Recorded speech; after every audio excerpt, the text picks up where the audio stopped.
¿Has escuchado alguna vez la idea de que Jesús habría descendido al infierno después de morir?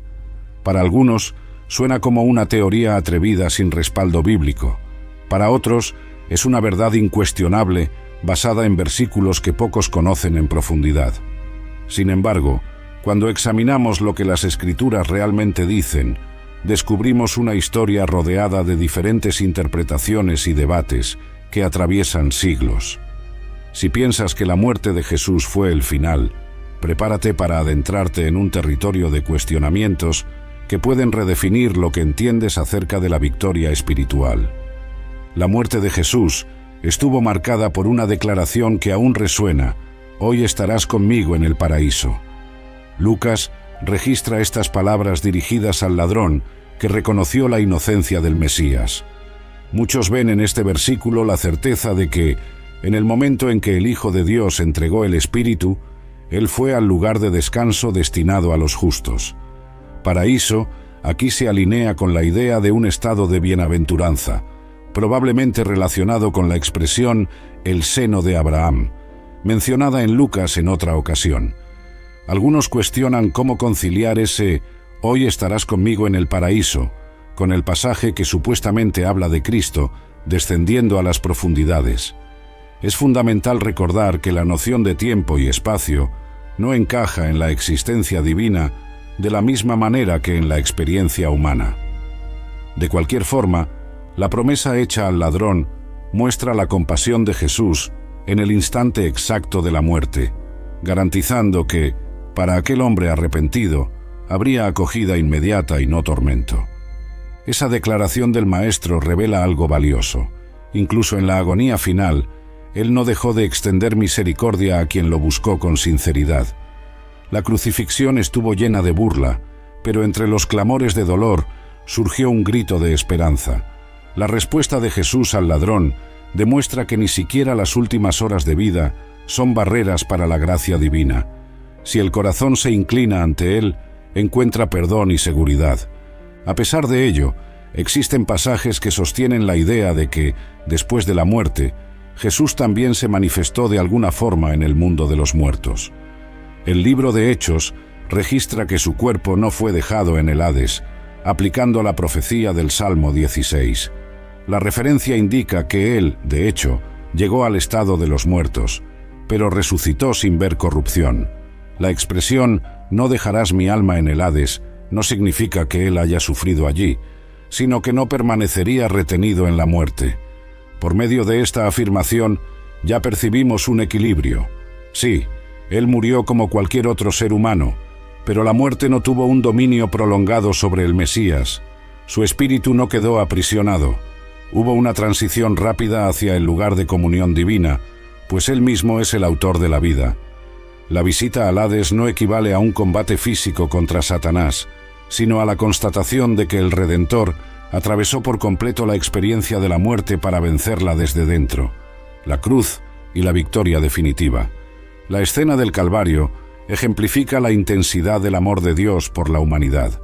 Colosenses relata que fue en la cruz donde Él despojó a principados y potestades, triunfando sobre ellos. Este pasaje no habla de un conflicto librado en el inframundo, sino del hecho de que el suplicio de la cruz fue, paradójicamente, el gran escenario de la victoria espiritual. Cuando Jesús declaró «consumado es», allí terminó toda la deuda que separaba al hombre de Dios. Juan describe que, al inclinar la cabeza, Jesús entregó el Espíritu. Fue en ese momento que se le quitó al diablo cualquier argumento contra quienes vienen a Cristo.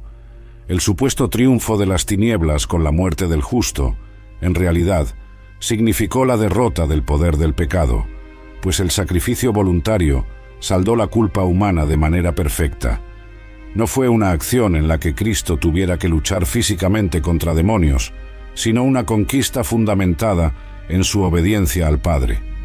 La experiencia de la muerte era inevitable para que el Hijo de Dios validara el perdón eterno. Sin embargo, las Escrituras no confirman relatos dramáticos de Jesús batallando en el infierno. La proclamación de los Evangelios se concentra en la victoria consumada por los actos vividos en la tierra, de manera específica en el Calvario. La resurrección, a su vez, funciona como un sello definitivo de que el pago fue aceptado y de que la muerte no podría retener a aquel que no tenía pecado. La suposición de un enfrentamiento directo con demonios en el infierno surge de tradiciones formadas a partir de interpretaciones libres de algunos versículos.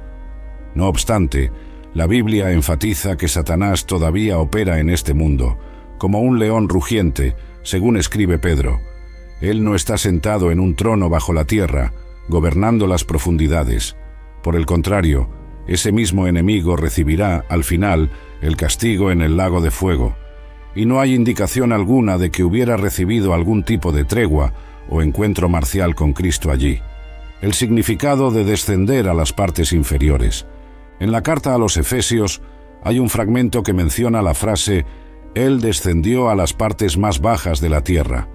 Algunos utilizan esta expresión para afirmar que Jesús habría hecho una visita literal al infierno.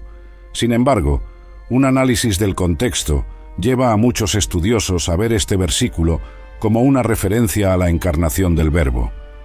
Al tomar forma humana, el Hijo dejó la gloria celestial y descendió a este mundo manchado por el pecado. Además, Efesios vincula ese descenso con el subsiguiente regreso triunfal, cuando Él subió por encima de todos los cielos. Toda la obra de Cristo, desde el pesebre hasta la resurrección, encaja en ese movimiento de humillación y exaltación. No se trata, necesariamente, de una geografía subterránea, sino de la humillación completa que culminó en su muerte en el Calvario, seguida de la exaltación suprema. Es cierto que al morir, Jesús no permaneció en algún lugar de reposo indiferente a la muerte. La profecía en los Salmos, recordada en Hechos, confirma que Él fue al estado de los muertos, pero no fue abandonado allí. Todo apunta a la soberanía de Dios. El justo experimentó plenamente la condición mortal para rescatar a quienes están presos por el miedo a la muerte. Si el texto dice que su alma no fue dejada en el Hades, eso indica que Él estuvo en ese estado, pero salió de allí rápidamente mediante la resurrección.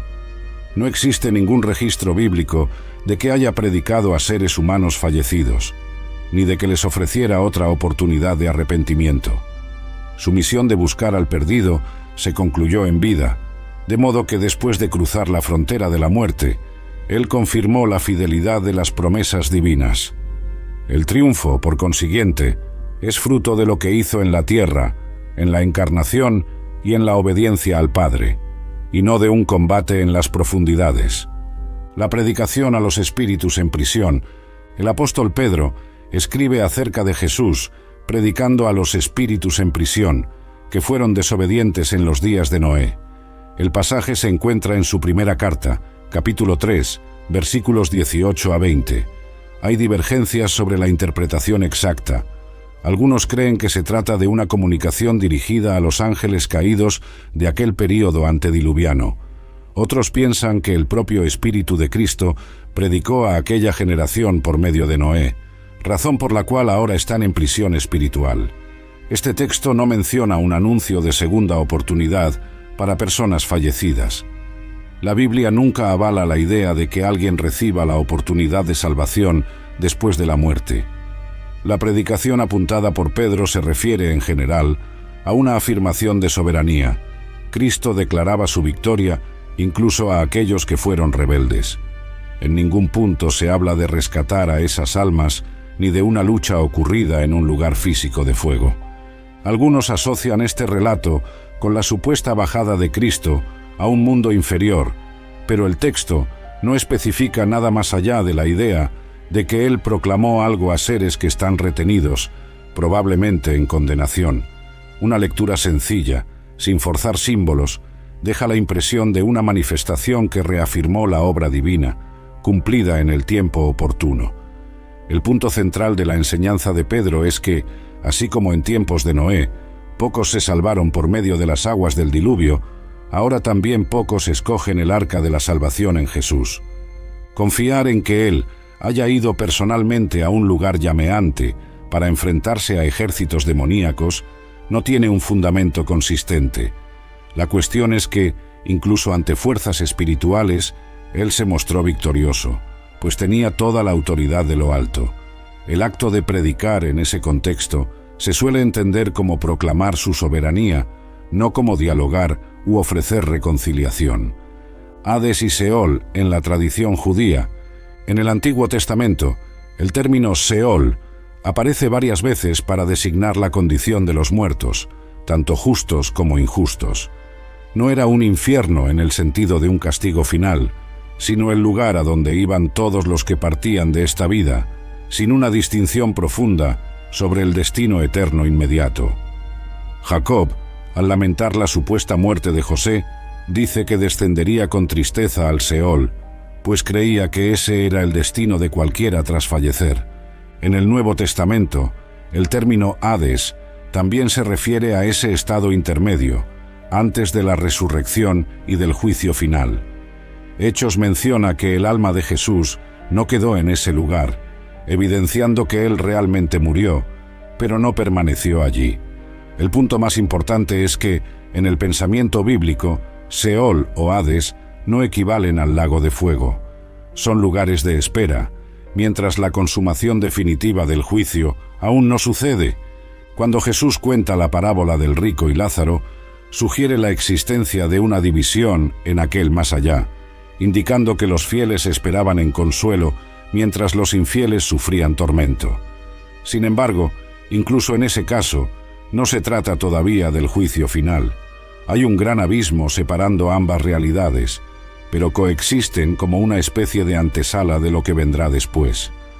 Con eso en mente, decir que Jesús descendió al infierno puede llevar a interpretaciones confusas.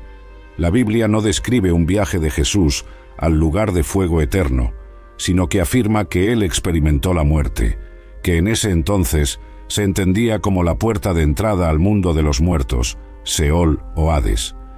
Al tercer día, tal como se había anunciado, resucitó, rompiendo las cadenas que atan a la humanidad al terror de la sepultura. Gehenna y el lago de fuego. Cuando las Escrituras hablan de Gehenna, asocian esta palabra con el valle de Hinón, cerca de Jerusalén, donde el fuego ardía continuamente. El Mesías usaba esta imagen fuerte para ilustrar el horror del castigo definitivo. La expresión aparece varias veces en los Evangelios, mostrando que ese sufrimiento eterno no es juego ni una figura de lenguaje sin seriedad. Allí, Jesús indica que lo peor no es quien mata el cuerpo, sino el poder que puede destruir el cuerpo y el alma en ese fuego que no se apaga. No obstante, el infierno como Gehenna no se presenta como un lugar momentáneo donde las personas permanecen temporalmente. Más bien, es el destino final de quienes rechazan la salvación. El libro de Apocalipsis describe que, al final, Hades y la misma muerte serán arrojados al lago de fuego.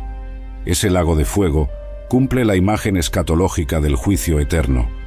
Es el lugar donde Satanás, la bestia y el falso profeta sufrirán perpetuamente. Los pasajes bíblicos no sugieren que Jesús haya estado allí. Ese juicio final ocurrirá después del regreso de Cristo y del gran trono blanco, cuando todo el mal será condenado definitivamente. Satanás no gobierna ese lugar. Él también será lanzado allí, y no para reinar, sino para ser castigado. Por ello, la imagen popular del diablo como un tirano gobernante de un reino inferior choca con lo que realmente enseña la palabra. Toda esta distinción refuerza que, aunque Jesús experimentó la muerte, no estuvo sujeto a la agonía de la condenación eterna, ni se encontró con Satanás en el infierno para batallas míticas. Su triunfo, según la Biblia, se dio en dos momentos esenciales y públicos, en la cruz y en la resurrección. El mundo invisible simplemente atestiguó esa victoria, que no necesitó rondas espectaculares en una arena de llamas. El tiempo de la espera y el juicio final. La Biblia muestra que, al morir, cada individuo pasa a un estado de espera, ya sea en consuelo o en tormento. Sin embargo, esta condición provisoria no es el veredicto definitivo. Aún queda un gran juicio por ocurrir. Apocalipsis describe el trono blanco, ante el cual todos comparecerán. Solo entonces se cumplirá la sentencia eterna, separando a quienes se unieron a Cristo de aquellos que lo rechazaron. Hebreos declara que a los hombres se les ha ordenado morir una sola vez, y después de eso, el juicio. Esto elimina la hipótesis de la reencarnación o de oportunidades adicionales. También deja claro que la muerte no es el fin, sino el punto a partir del cual la persona aguarda el juicio. Para quienes mueren en Cristo, existe la esperanza de la resurrección de vida. Para quienes mueren en sus pecados, está la perspectiva de la resurrección de condenación.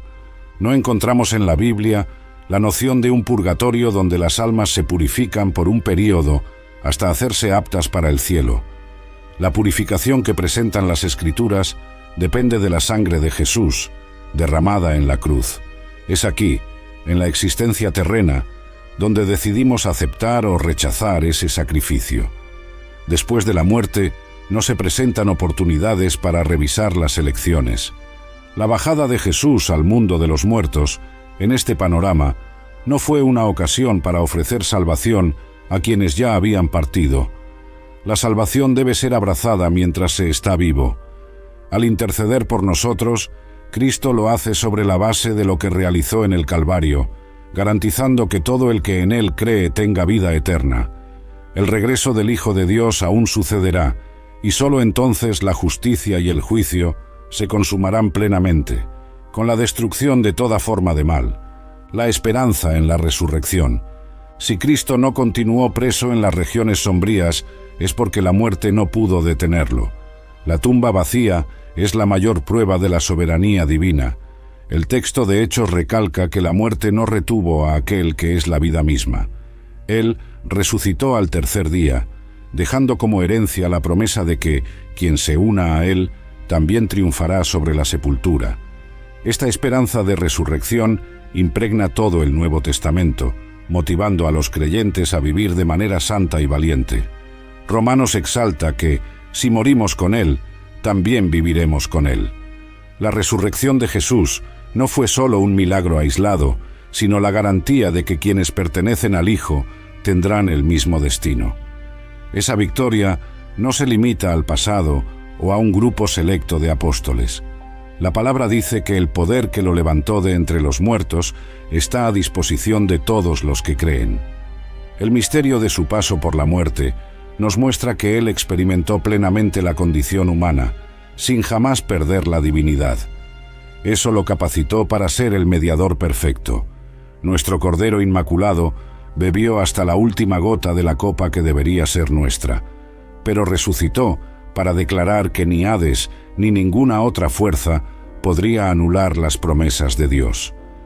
Comprender este proceso refuerza el consuelo en los días de tristeza y luto.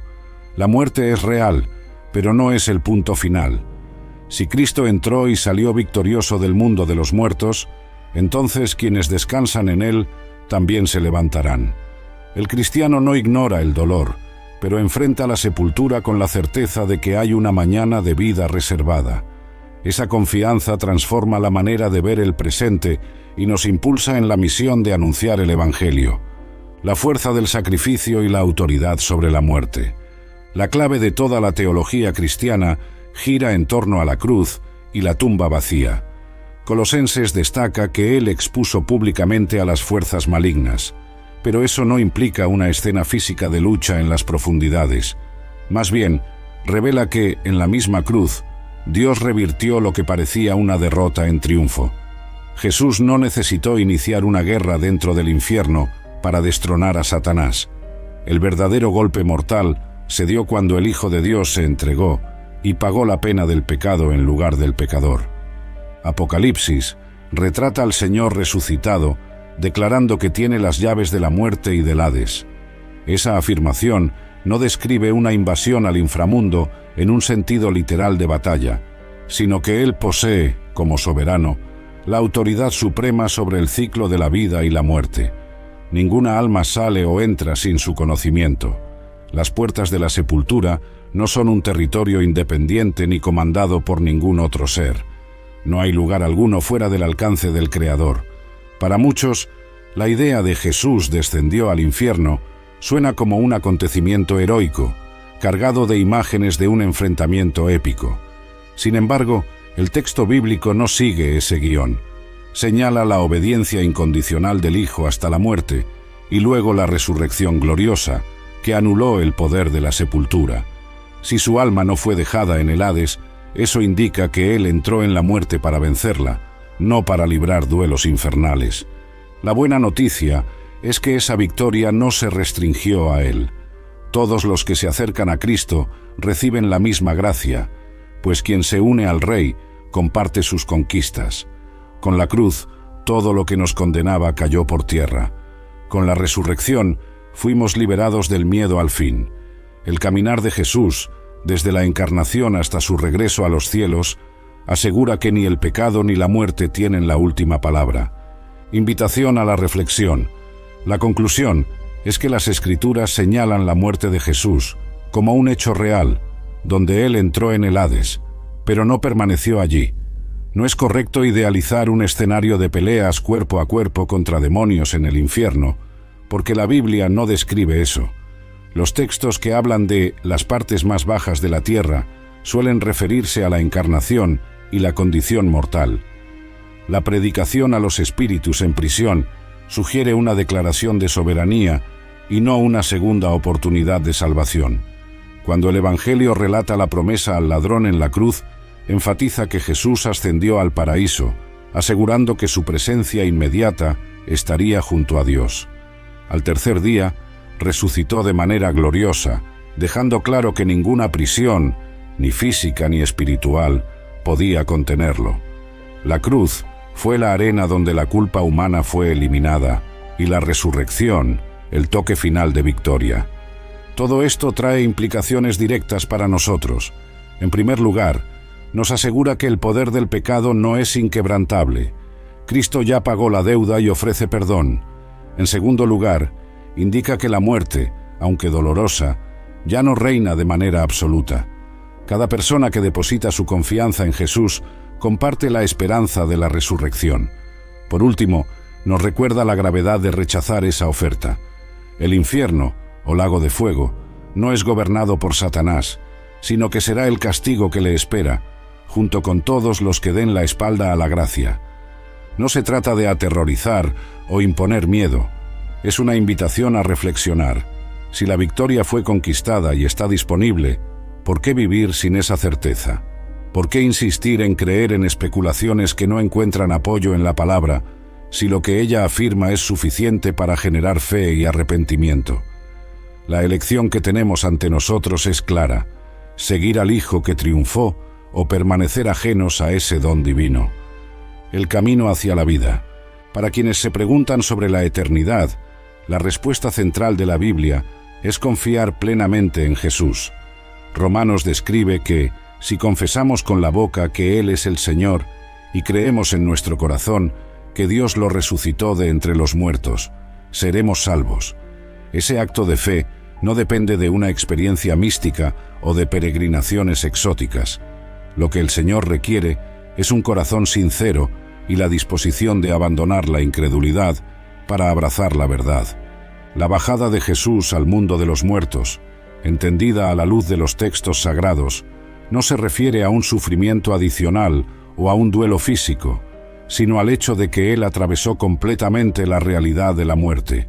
De esta forma, abrió un nuevo camino, y cada uno puede optar por pasar por esa puerta.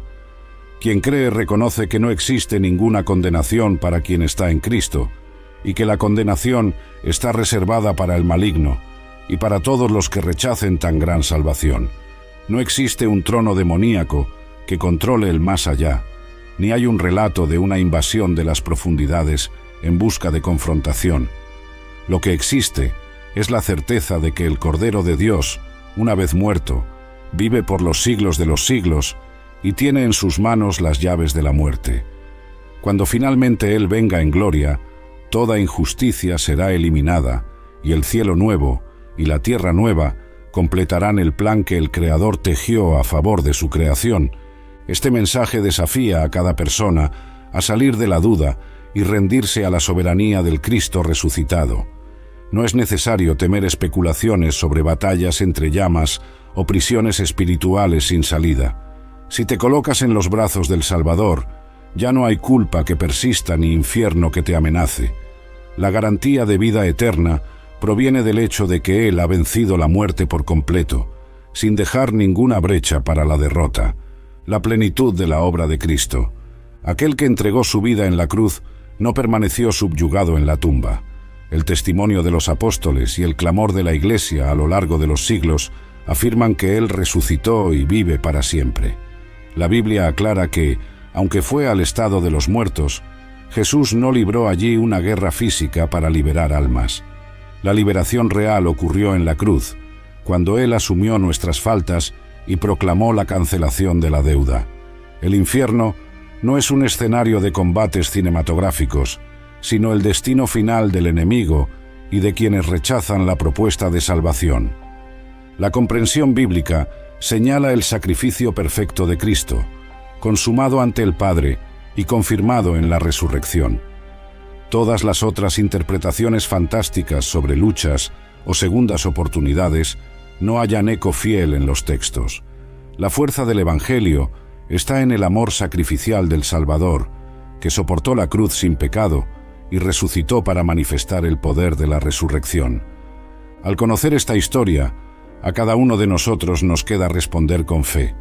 Si creemos que Él es el Señor que descendió en humillación, sufrió la muerte y resucitó victorioso, se nos invita a unirnos a Él en una relación que transforma el presente y garantiza la eternidad. Ese es el punto clave de todo lo que se reveló en las Escrituras. La unión con el Cristo vivo anula las acusaciones que pesaban contra nosotros y asegura que la tumba no será el final. Si este mensaje te conmovió, no retengas la verdad. Compártela con otros que deseen comprender mejor la amplitud de la obra de Jesús. Él es el Cordero que fue muerto, pero vive, y con su muerte quitó el pecado del mundo. Lo que Él consumó en el Calvario afecta el rumbo de todos los que se rinden a su señorío.